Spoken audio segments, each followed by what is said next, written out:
Good day, everyone, and God bless all of you. My name is Dr. Alex British Chinedu Tasie from Ishopo Community, which is in Ikwerre local government area of Rivers State of Nigeria, West Africa. And by the grace of God, I am a writer, a musician, a filmmaker, a football coach, a historian, and a multidimensional thinker.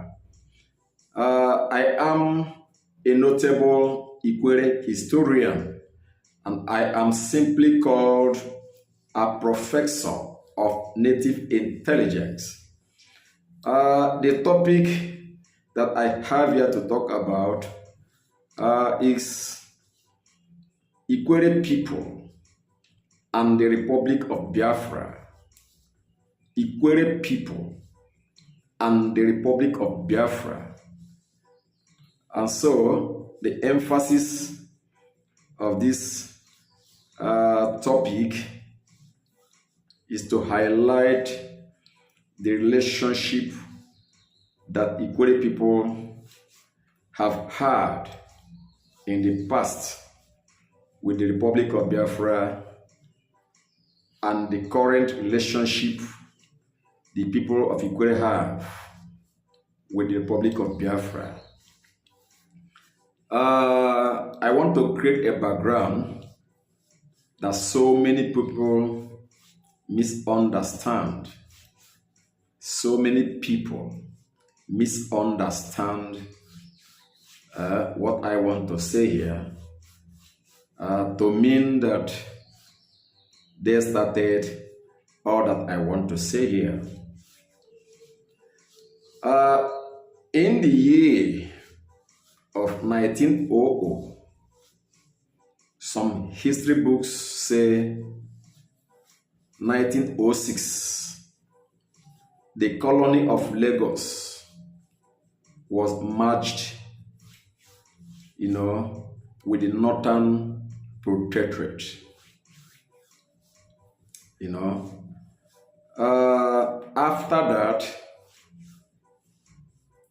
which was a creation of the British, a handiwork of the British people.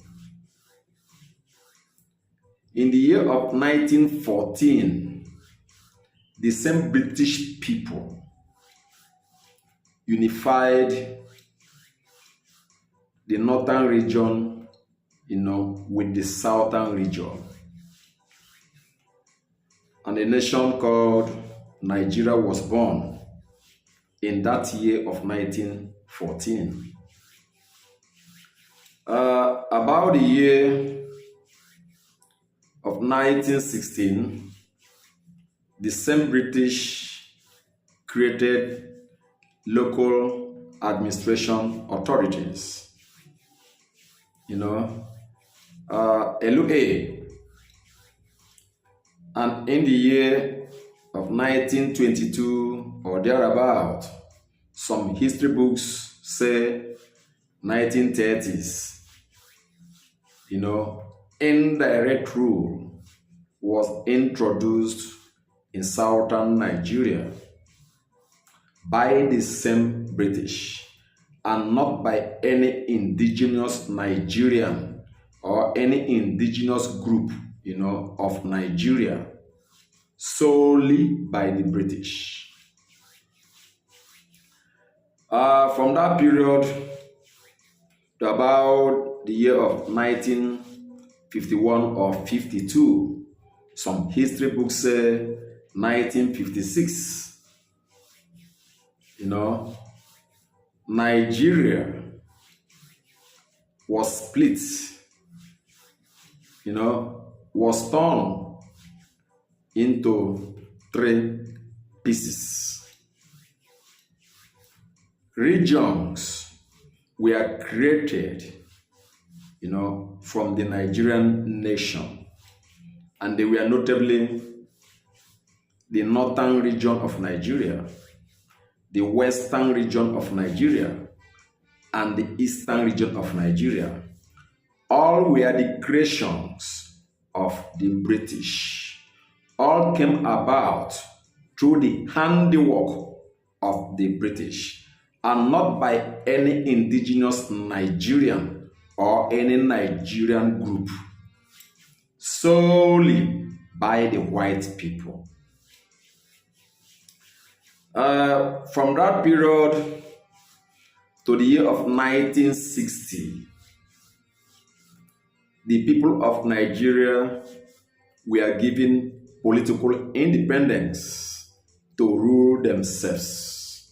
And so, the British Union Jack was lowered and the Nigerian national flag was hoisted, signifying an end of British, domination of Nigerian politics. So the British left. From the year of 1960 to about the year of 1961 or 1962, another region was created, this time by the Nigerian people themselves, and that was the Midwestern region. So the people of Midwest, of what we call today Edo people and Delta people, were given their own local autonomy with executive powers as like other regions, of the country.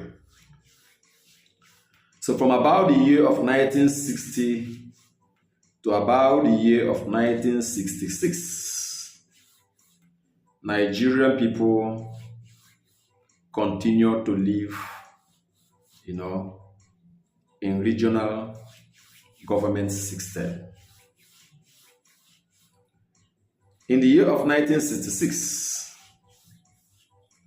a military coup d'etat happened where some officers of the Nigerian army wanted to dethrone the legitimate government of the First Republic as headed by the late Sir Tafawa Balewa, the Prime Minister of the Federal Republic of Nigeria, and ably assisted by his vice, the Governor General, and later when Nigeria attained, republichood in the year of 1963, the late Dr. Nnamdi Azikiwe became an executive president of the Federal Republic of Nigeria, although without any executive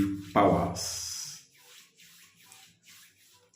In the year of 1967,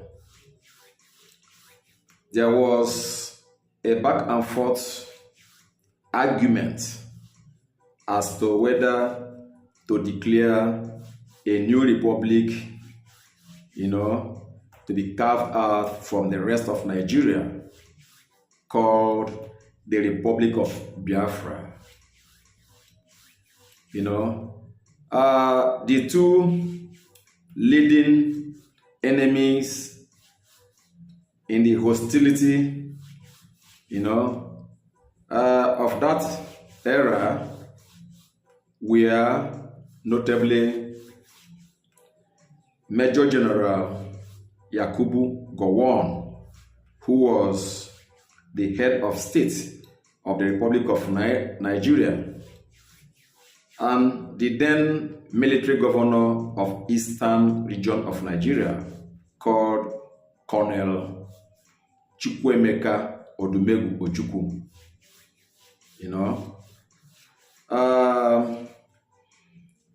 As it has been said, Colonel Odumegwu Ojukwu canvassed for support, for the East to leave Nigeria because of what they called pogrom that happened in the North, where people of the northern region mainly, military officers from that area, hunted people of Eastern extraction to injure and to kill because of the actions of the young Nigerian soldiers, mainly from the army, who staged the coup of 1966 that eliminated the lives of prominent, northern and western politicians, and allowed politicians from the east to escape. So because of that, there was pogrom in the north. The people of Eastern region, majorly the prominent people of Eastern region of Nigeria, were consulted whether to break out from Nigeria or not. In Ikwerre here, one prominent figure, who was at that time the paramount head of the entire Ikwerre land, the most prominent figure in the whole of Ikwerre land in Eastern region of Nigeria at that time, called the late King Jackson Aleruchimbi from Ishobo community, was consulted. And he was even given a letter to give to his people. It was expedient for Ikwerre to join hands with Ojukwu, and secede from Nigeria. But King Jackson Mpe did not bring out that letter for Ikwerre people to deliberate whether to join Ojukwu or not. He hid the letter and brought Michael Obara and Ojukwu to Ikwerre land to canvass for soldiers to be by the side of Biafra and fight the federal government. Some people also, like the late Chief John Amabebe Nsirim from Ishobo, was also in the know, and also a counterpart, of Mpe and Nsirim in the person of the late Chief Honorable J.H.E. Wuke from, I think, Okomoko, Eche, who was at that time the most important, figure in Eastern region of Nigeria from Eche land. So in the year of 1967, I think in the month of May 30th, Odumegwu Ojukwu declared the Republic of Biafra as an independent republic created out from the rest of Nigeria. And because of that, war ensued. The people of Ikwerre were part of that war. They fought alongside the Igbo, to fight the federal government of Nigeria. They fought very hard to realize the cause of Biafra and also to sustain the newly created and declared independent Republic of Biafra. The war continued until, I think, in the month of 14th of January 1970, the war ended. And because of the surrender of the authorities of Biafra, it then meant that the Republic of Biafra came to an end. Officially, it came to an end. and the people of eastern region of Nigeria became subsumed back into the fold called Nigeria as a federal republic. You know,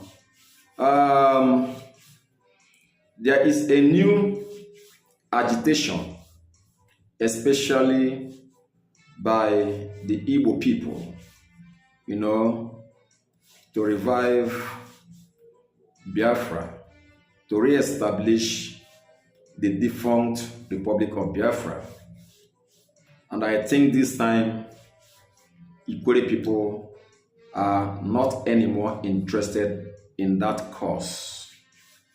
In the past, they gave out their best, paid the supreme sacrifice of blood and flesh to actualize the Republic of Biafra and to sustain it. And nobody has ever told them thank you. And so this time, they are saying unanimously through me as an Ikwerre spokesperson, especially in area of history, because I have met hundreds of them to ask them their opinions. And they say they are not anymore interested in the reinstatement of Biafra as a republic. In the year of 1967, I think in the month of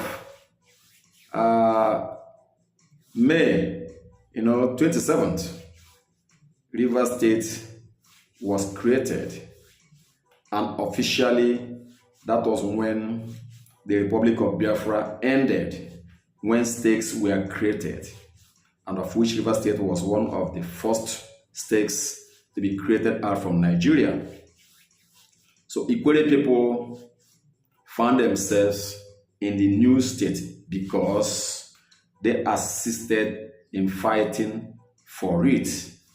For about the year of the late 1950s, some of them followed the delegations that went to London, to request for the Cross River Ogoja, River State, core states, which never fructified, until the year of 1967, when River State was given its own state, and Cross River also got its own state,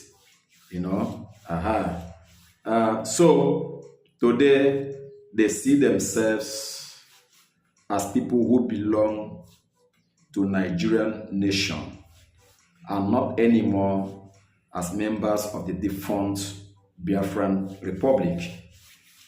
So they are not interested anymore, especially when they remember the ill treatment, the maltreatment of the past, that were meted, on them during that, encounter.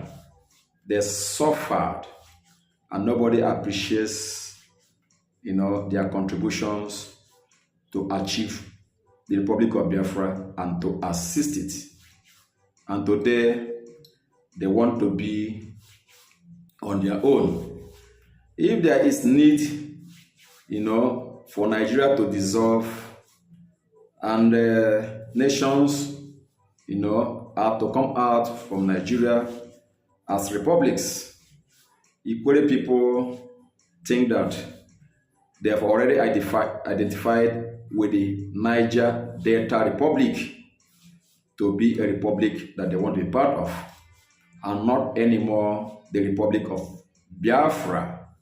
They don't hold any grounds against those who are still clamoring for the re-establishment of Biafra. They don't hold any grounds against them.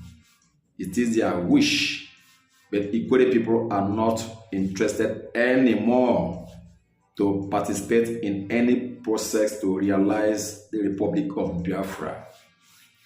They believe that Biafra is gone and that it is gone.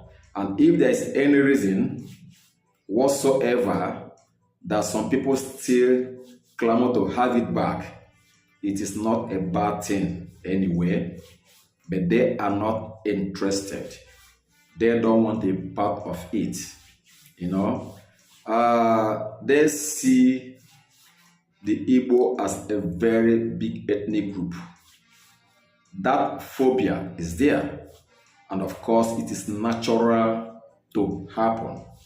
A group of people, less than 2 million people, to be a partner, with a people over 50 million. I don't think it is reasonable, to have such relationship, established. So they say that they enjoy, their status, their class, their freedom as they have it today, and so would not want, to be overwhelmed, and encumbered by forces that are more than them and higher than them. So they enjoy the way they are, in today's world. As I have said, they do not hate those who want the Republic of Biafra to come back. They wish them well. It is a good thing when you are not satisfied, in a given geo space, and you want something better for yourself, you go and ask for it. It is not a bad thing, but they do not want to be part of it. Those that say that they are part of Biafra from Ikwerre land, when you investigate them properly, their ancestors are not originally Ikwerre people. As a historian, there are so many slave elements, in Ikwerre land.